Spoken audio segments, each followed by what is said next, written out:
Hi, it's Dad with the Firehouse Car Wash Detail Shop. I'm here with my friend Gail. Hi. What we've just done is we've done some removal of swirl marks. Now, those are not very deep, and so we were able to really easily go through with a light. We've got a high-speed buffer with a foam pad. We've got a mild clear polish here that was able to just blaze those out. And you saw the difference in our previous segment. If you've got heavier scratches, if you've got boat, scratches from the boat dock or from heavy abrasion from maybe the buoys you had hanging out there, we're going to go to a little more aggressive thing this time.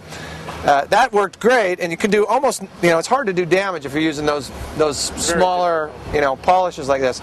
Now we got an extra cut compound, more aggressive. It's going to cut deeper into the gel coat, even more prone to, if you don't know what you're doing, to leave swirl marks. So you got to be careful. And we moved from a foam pad to a wool pad. The wool pad allows us to be a little more aggressive.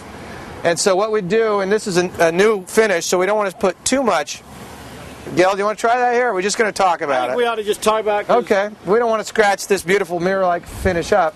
But what you do here is on your more difficult scratches, you just go on. Tell them, Gail's an expert here, but what you want to do is you want to keep the polisher flat against the boat. We don't want to tip it. You're prone to think you want to use the edges, but you don't. You want to use just enough compound. You don't want to saturate the pad.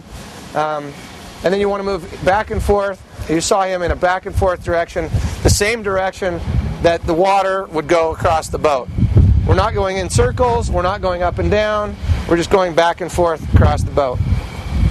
That'd remove the scratches, that'd remove heavy oxidation. There's another area here if you had heavy oxidation. A lot of times a dark boat, I see a lot of green boats that have been out in the sun and they just have that film over them.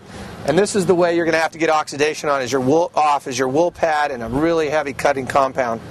And the challenge is on gel coat, once you've done that, it'll look great for a season, but at that point you're really going to have to remove oxidation every year after that. It seems once you get started, it's hard to ever stop that process. You can keep a good wax on it that'll help protect against UV.